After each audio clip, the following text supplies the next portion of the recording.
the gangsters out of their wits. How many people had this kid offended? His home was fortified stronger than a turtle shell. Watching the scene from my security camera, I laughed with disdain. Are you guys hungry? Try harder. Seeing the bunch outside the house swearing and fuming, I suddenly had an idea. Immediately, I took a water hose and connected it to the kitchen faucet. Why are you so angry? Let me cool you down. The gangsters outside saw the door lock suddenly open and were instantly alert. Upon realizing it wasn't an arrow, they had a good laugh. Who would have thought that the next second the hose would spurt out cold water? Soon, a bunch of them fell to the ground, frozen. Only 3 managed to escape. Seeing this scene, I was quite pleased. In this freezing weather, cold water is more lethal than any weapon. On the other side, the 3 little guys who escaped were huddled together, shivering. Chen Jinghao looked at them and yelled, "What happened? How did you guys, a whole group, not man, small brat?" Hearing this, the 3 hastily explained. Zhang Yi was too cunning. He turned the front door into a burglar-proof steel door. He chopped for a long time and only scratched some paint off. The key was he sprayed us with cold water. Upon hearing this, Chen Zhenghao's face immediately darkened. No wonder the door felt a bit hard just now. But don't worry, I don't believe this kid can hide in there forever. Send a few men to keep watch at his door day and night. When he dares to show his face, tear him to pieces. Little did he know, the food stored in my house, not to mention for a lifetime, even if it were for 10 lifetimes, it wouldn't run out. On the other side, Uncle Yu was leading a few people to clear the snow from the entrance of the residential area, planning to dig a path to the supermarket to replenish food. However, they couldn't shovel as fast as the snow fell. After a while, they gave up and prepared to go back. Watching this scene, I sighed. Human power is simply no match for a disaster of this scale. Although the TV is actively reporting to reassure all citizens that the country is launching a final offensive against the snow disaster. Only I know that 90% of all organisms globally will freeze to death in this snow disaster. I took out my phone to check what's going on in the group chat. My crush of 18 years was the first to send me a greeting. "Are you okay?" Seeing the message, I couldn't help but laugh. If it wasn't for her eating my most important part in my previous life, I would have still seen her as a pure lotus. So I replied indifferently, "I'm fine." Then Fang Yuqing shamelessly asked me for something to eat, saying she would return the favor later. Faced with my crush's request, I agreed without hesitation, then sent her a picture of a lobster to whet her appetite, adding with a mocking tone, "I'm already full." Seeing this, Fang Yuqing got angry and decided to kick me out of her pond. This time, her bitchy best friend sent me a message. "Why are you so dumb?" Fang Yuqing is really angry right now. Seeing the message, I laughed again. They're really good at acting. One playing good cop, the other bad cop. Huh? The bitchy best friend didn't give up and continued. "The snow can't last that long. Starve for a few meals and seduce Fang Yuqing first.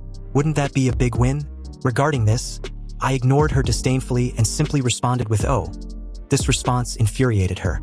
How did this bootlicker suddenly become enlightened? Fang Yuqing could only sigh. Why did my attitude towards her undergo such a drastic 180-degree change? At this point, her bitchy best friend suggested, "If we lose one bootlicker, so be it. Don't we still have others?" Hearing this, Fan Yuqing's eyes lit up and she immediately called other bootlickers. Soon, Xiong Peng hurried over with large and small bags of supplies, claiming that this was all the food he had left. Hearing this, Fang Yuqing was touched and immediately sent him a good person card. "Xiong Peng, you're a really good person." Before Xiong Peng could express his loyalty, her bitchy best friend promptly closed the door. In no time, 3 days had passed, but the heavy snow was still falling non-stop. Munching on a chicken leg and looking at the time on my phone, I thought, the real drama is about to begin. The next moment, the entire neighborhood plunged into darkness. Soon, neighbors began stepping out of their homes, asking each other whether they had electricity. Now, with water and electricity cut off and air conditioning no longer functioning, it was genuinely getting cold enough to kill.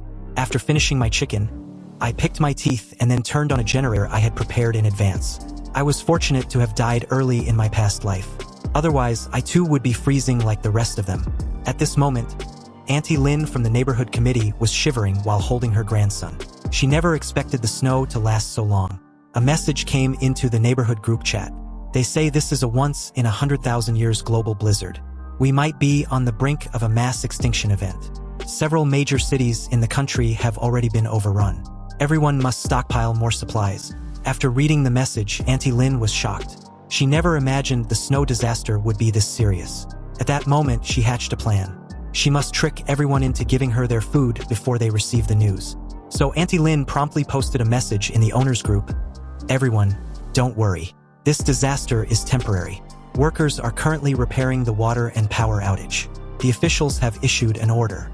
Due to these extraordinary circumstances, the neighborhood committee will conduct unified management of all property owners. Anyone who does not cooperate will be arrested and interrogated by the police. Upon seeing the message, Chen Zhenghao began to curse in dissatisfaction. Although he had a lot of underlings, he dared not confront the police. Meanwhile, Auntie Lin continued in the group chat. Due to the severe impact of the blizzard on everyone's lives, the neighborhood committee has decided to collect supplies from each owner and distribute them uniformly to help us all get through this crisis. On seeing the message, I couldn't help but laugh. It was the same old trick as in my previous life. Then Auntie Lin sent me a private message. Little Zhang, you usually work in a warehouse and must have hoarded a lot of food, right? Besides, you bought 3 truckloads of stuff last time. Everyone is in trouble now, and it's your turn to do your part. After the crisis, we will certainly repay you. On hearing this, I chuckled coldly. You old hag, your hands were also dirty in my death in the previous life. Just you wait. I immediately replied with a voice message. That's great. I just ran out of supplies at home. Auntie Lin, when you collect the supplies, make sure you share some with me. Hearing my message almost made her explode. This kid had hoarded several truckloads of supplies. How could he possibly run out so soon? Realizing that she and her grandson were depending on my supplies, Auntie Lin swallowed her anger and kindly replied, Little Zhang, this is an order from the organization. You must comply. Once the snow disaster is over, I will definitely report your good deeds to the organization. On seeing her message, I laughed again. If I hadn't died early in my previous life, I might have believed her lies. So I picked my teeth and replied, Auntie, I'm not lying to you. I really don't have anything to eat at home. Why don't you take the lead and send me a few packets of instant noodles first? Upon hearing this, Auntie Lin could no longer restrain herself and furiously retorted, Zhang Yi, refusing to hand over your supplies is the same as opposing the organization. I will definitely report you to the organization for disciplinary action. I mocked her. You represent the organization. You're not even a civil servant, not to mention a public institution staff. Why don't you ascend to heaven? It's okay for you to show off normally. But now that things are like this, you still think you're so important. As soon as I said this, it made Auntie Lin so angry that she smashed her old-fashioned phone. This little brat dares to talk to me like that. After all, I'm a leader in the community. After failing to get any advantage from me, Auntie Lin turned her attention to other homeowners, thinking it doesn't matter who I can deceive as long as I can deceive some. 2 days quickly passed. Under Auntie Lin's coaxing, quite a few homeowners had actually sent their supplies to her home. Looking at this scene, I sneered in my heart. What a bunch of fools believing in some great Samaritan in this post-apocalyptic world. Now, the whole world has plunged into chaos without enough supplies. They could only wait to die. Soon, many homeowners began to tag Auntie Lin in the group chat. Wasn't it said that the supplies would be distributed evenly? We've run out of food at home. Start distributing some to us. But Auntie Lin merely scoffed at the messages. What a bunch of idiots. These supplies were obtained through my hard work. How could I possibly give them away so easily? Just then, her phone rang. Seeing that it was Chen Zhenghao, she broke out in a cold sweat. What does he want with me? On the other end of the line, Chen Zhenghao said coldly, Auntie Lin, you have quite a method. You've actually deceived everyone's supplies into your home. Hearing this, Auntie Lin feigned innocence, saying it was the arrangement of the community committee and she was just doing her duty. Chen Zhenghao laughed. That's perfect. Over 10 of us here are waiting for you to distribute the supplies. Hearing this, Auntie Lin coughed lightly. These supplies haven't been sorted out yet. Some homeowners haven't handed in their supplies. We can't start distributing them yet. The next second, the area tyrant Chen Zhenghao, along with his underlings, burst into her house. Seeing this, Auntie Lin's face turned pale. How dare you break into a civilian house? Is there no law anymore? To which Chen Zhenghao responded with a slap. And you think you've been lawful, deceiving everyone's supplies? Today, I'll act in the name of justice. Meanwhile, I watched the scene on the surveillance, cheerfully eating a sausage. The dogfight was finally about to begin. At that moment, I had a brilliant idea. If watching alone is fun, sharing it with others would be even better. I immediately posted the surveillance video in the homeowners group chat. Surely, everyone's reaction to this would be quite amusing. On the other side, Chen Zhenghao and his gang had already broken into Auntie Lin's house, instructing his subordinates to take away all the food, not leaving a single thing behind. Hearing this, Auntie Lin hurriedly clung to Chen Zhenghao's leg. You can't take everything. Some of the supplies here are what I hoarded myself. Without these supplies, how would my grandson and I survive? Chen Zhenghao let out a cold laugh. That's none of my business. With that, he directly kicked Auntie Lin away. Her grandson was stunned by this scene, and then picked up a small knife to avenge his grandmother. He managed to accurately stab one of the punks, a yellow hair, in the butt. The severe pain made him forget about moving things, and he kicked the boy away in response. Witnessing this, the other thugs burst out laughing. Since when did Yellow Hair learn to kick? He actually managed to kick this little brat away. Despite the intense pain in his butt, Yellow Hair played along. How cool am I? Right, someone should have recorded that moment. Auntie Lin fell in front of her grandson. Little Hu, my dear grandson. But Chen Zhenghao, watching this scene, showed no sympathy. Instead, he sneered. This is what you get for deceiving us, your neighbors. We're just dispensing justice. On the other side, many homeowners watching this scene also clapped and cheered. Ha ha ha, serves the big liar right. Such thunderous methods are necessary to deal with swindlers like her. Without bro how we'd be helpless against this kind of rogue. Seeing these messages, I laughed. You people really don't understand the crux of the problem. Today, Chen Zhenghao can break into Auntie Lin's house. Tomorrow he could break into yours. But all this has nothing to do with me. My 2-meter thick steel door wouldn't yield even if he came with a tank. Soon, Auntie Lin was pleading for help in the homeowner group. Does anyone have hemostatic drugs, anti-shock medications, and antibiotics? My grandson was injured by Chen Zhenghao. Dr. Zhou needs these medications urgently for surgery. Upon hearing this, my eyes lit up. Dr. Zhou was a savior-like figure in the previous world. Fortunately, we have neighborhood Dr. Zhou here to save her grandson's life for now. At this point, Auntie Lin was pleading continuously in the homeowner group for medicine, promising to kowtow in gratitude to anyone willing to provide it. However, this only resulted in mockery from many homeowners. So you plan to kowtow in a chat group? Dr. Zhou, a kind-hearted beauty, saved your grandson. Why should we help you? After deceiving us of our supplies, you still have the audacity to ask for our help. Seeing this, I sighed. This was karma for Auntie Lin. Furthermore, the snowstorm had been going on for over a week, and the outside was practically paralyzed. Even if the boy was saved, how long could everyone last without food? At this point, the snow outside the community had almost buried up to the first floor. Many people had already heard from the news that this was a global snowstorm that occurs once every 100,000 years. No one knew what this snow disaster would turn into. Soon a week passed in a flash, and the whole world was almost buried in the snowstorm. In some cities in the north, the temperature had even dropped to -100 degrees Celsius. Many residents who tried to evacuate southwards ended up freezing to death on the road. In the homeowner group, Auntie Lin began to play the morality card again. My dear grandson has been hungry for 2 days. He's just a child. Are you really going to stand by and watch him die? She stated that she was willing to pay a high price for supplies. Seeing this, the homeowners started to inflate the prices, and the last pack of instant noodles was even sold for $2,000. Seeing this, I laughed. These people are not taking the apocalypse seriously. In a little while, you'll think paper money is too hard even to use as toilet paper. As a second-generation rich kid with some business acumen, Su Hao started to hoard supplies at a high price. He was very clear that money in this apocalyptic world would become as useless as waste paper. He had to get rid of it while it was still useful. At this time, a single mother in the group sent out a plea for help, stating that she and her daughter were about to starve to death, hoping that everyone could help her. Seeing this, I laughed. In the past life, this woman and her daughter managed to survive for a long time. This Silime is not as simple as she seems.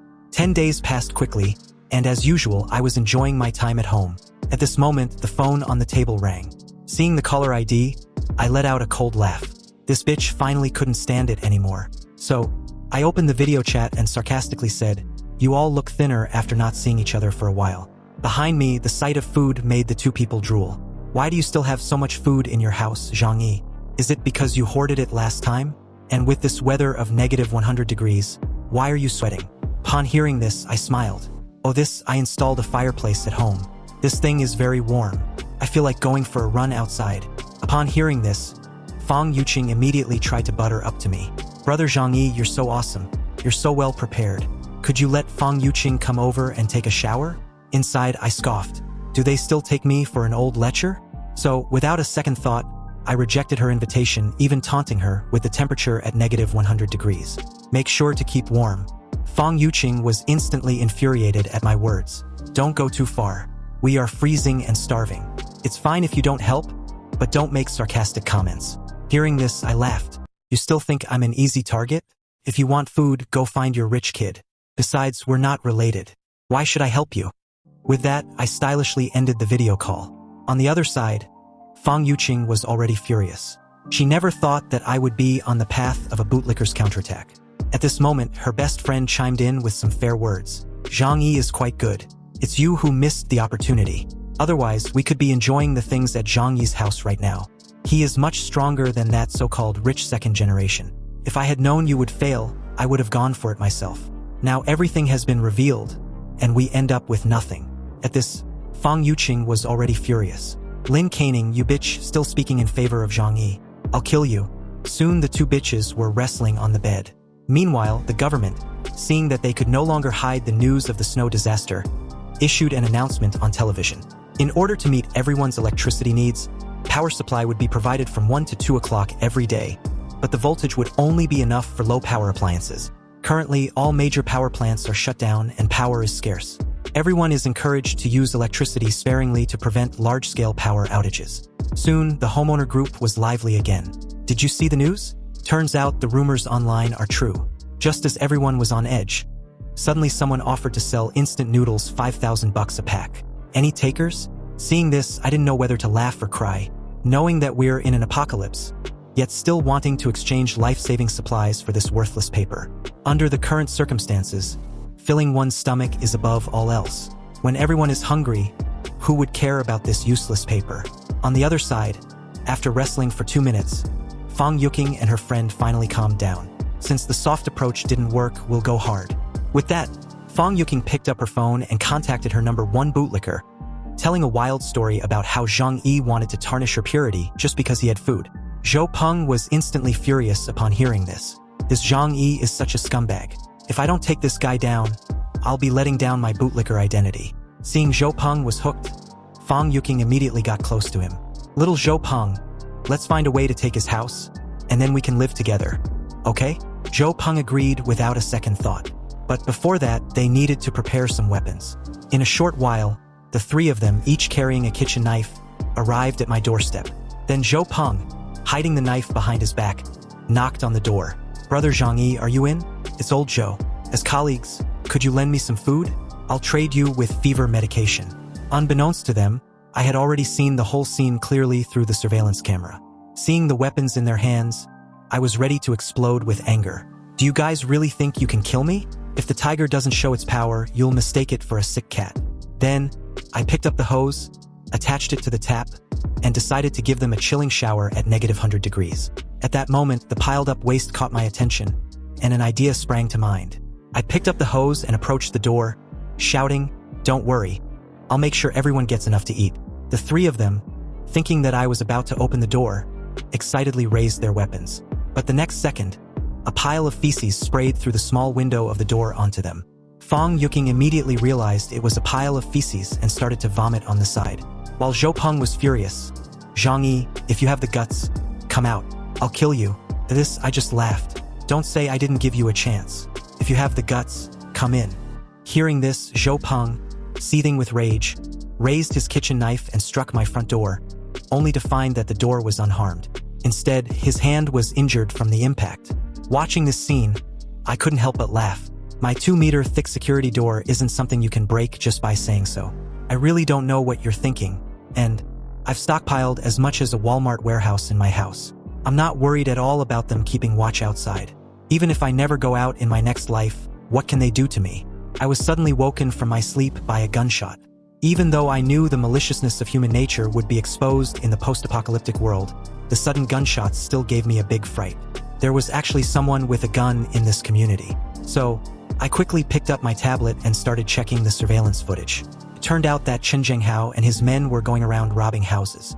After the water supply was cut off, most of the residents would go out to dig snow for water during this time period, and Chen Zhenghao was taking advantage of this time to loot supplies. Once the supplies were gone, even if they used the accumulated snow as food, they wouldn't last long. After robbing supplies, Chen Zhenghao didn't forget to assert his authority in the homeowners group chat. "We've been snowed in for so long. From now on, I, Chen Zhenghao, am in charge of this building. Anyone who tries to undermine me, this will be your fate." He then posted several intimidating photos. Seeing this, I couldn't help but sigh. Chun Zhenghao's ruthless tactics were no doubt why he had been so successful in society before.